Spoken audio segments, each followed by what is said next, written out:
ঐন্দ্রিলা, তুই আবার সাত সকালে উঠে মোবাইল ফোনটা হাতে নিয়ে বসেছিস? তোর কি কোনো আক্কেল জ্ঞান বলতে কিছুই নেই? তোর বিয়ের বয়স হয়ে গেছে সেই কবেই। পাত্রের পর শুধু পাত্র দেখাই হচ্ছে, অথচ তোর এমন স্বভাবের জন্য কেউ তোকে বিয়েই করছে না। তবুও কি তোর একটুকু হুঁশ হয় না? মা, তোমাকে আমি কতবার বলেছি যে ছেলে আমাকে আমার মতো করে গ্রহণ করতে পারবে না, সেই ছেলেকে আমি বিয়ে করব না। তাছাড়া বিয়ে তো বিধাতার জোড়াই দিয়ে পাঠিয়েছে, তাই না? শুধু শুধু কেন এসব চিন্তা করছো বলো তো? যার আসার সে সঠিক সময় চলে আসবে। বিধাতার জোড়া লিখে পাঠিয়েছে ভালো কথা, কিন্তু তাই বলে কি আমরা চেষ্টা করব না?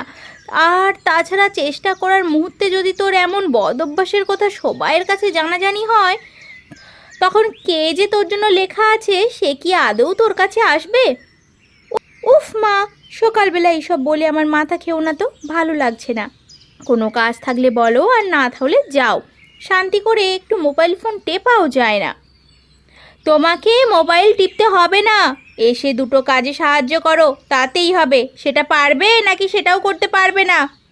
কোনো মহারাজের ঘরে জন্মাওনি যে তোমাকে বসিয়ে বসিয়ে খাওয়াবো।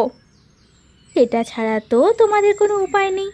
দিয়েছো তো একটা মেয়ে মানুষের জন্ম, এখন দায় দায়িত্ব খাতিরে হলেও তোমাদের এই কাজ করতেই হবে, যতদিন না আমার বিয়ে হচ্ছে। মেয়ের কথা দেখো, মায়ের মুখে মুখে কেমন যুক্তি দেখাচ্ছে। অত যুক্তিবাদী হতে হবে না। এসো, তাড়াতাড়ি এসো, আমি রান্নাঘরে যাচ্ছি। তোমার বাবা অফিসে যাবেন, তাকে অন্তত নাশাটুকু এগিয়ে দাও। রোজ রোজ এই অশান্তি আর ভালো লাগে না।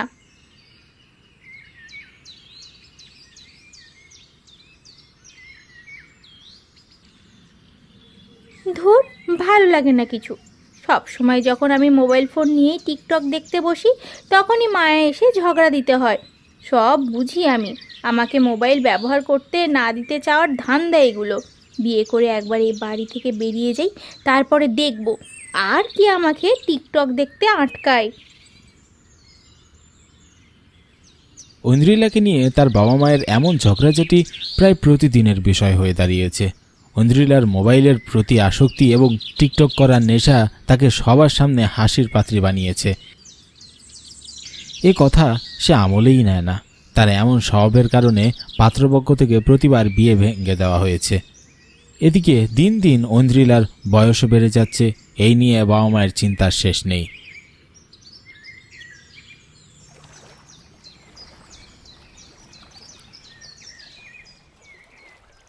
একদিন ঐন্দ্রিলা তার গ্রামের পাশে বয়ে যাওয়া নদীর তীরে বসে মোবাইলে টিকটক দেখছিল। এমন সময় সেখানে আসে গ্রামের এক ছেলে, সুকান্ত। এই যে শুনছেন? আমাকে বলছেন? এখানে তো আশেপাশে আপনি ছাড়া কাউকে নেই, তার মানে আপনাকেই বলছি। জি বলুন, কি বলবেন?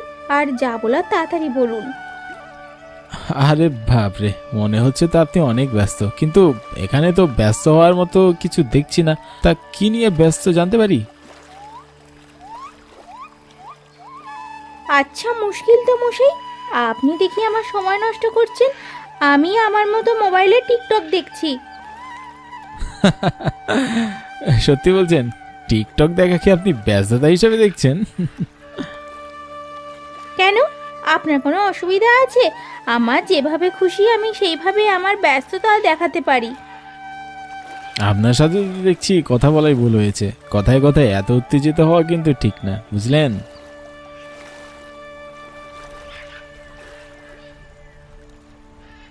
কোথা থেকে যে এরা আসে, শুধু শুধু আমার টিকটক দেখায় ব্যাঘাত ঘটালো।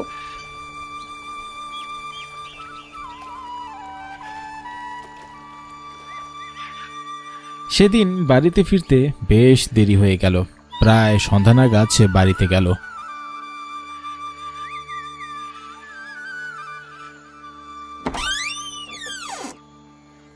এই হতচ্ছাড়ি, কোথায় ছিলিস তুই? এই তোর বাড়ি আসার সময় হলো। আহা, এভাবে বকছো কেন? ভুল হয়ে গেছে। টিকটক দেখায় এত ব্যস্ত হয়ে গিয়েছিলাম যে কখন সূর্য ডুবে গেছে খেয়ালই করিনি। আয় ভেতরে আয়, আজ তোকে দেখাচ্ছি মজা। সব সময় শুধু টিকটক টিকটক আর টিকটক। মোবাইল একদম আঁচড়ে দিয়ে ভেঙে ফেললে তবেই তোর শিক্ষা হবে। আরে মাসিমা, কি হয়েছে? আপনি ভাবে চিৎকার চেঁচামেচি করছেন কেন?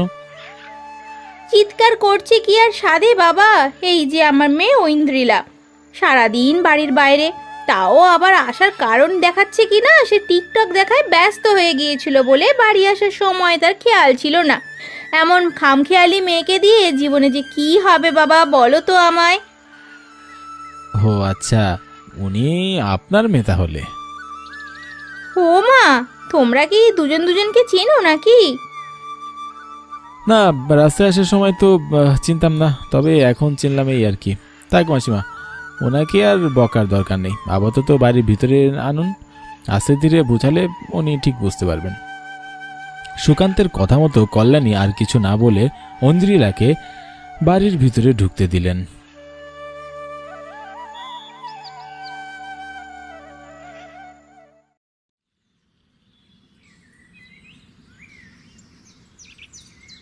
পরদিন সকালে ঐন্দ্রিলা আবারও তার নিজের মতো টিকটক দেখায় ব্যস্ত ছিল। এমন সময় সুকান্ত তার পাশে এসে বলল,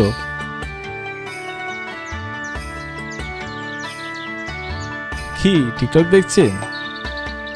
আচ্ছা, তুমি যে আমাদের বাড়ি আসবে সেই কথা তখন আমাকে বললে কি হতো? ভারে, বলার সময় দিয়েছিলে। আমি তোমার মায়ের এক বন্ধুর ছেলে, এখানে এসেছিলাম গ্রামটা ঘুরে দেখতে।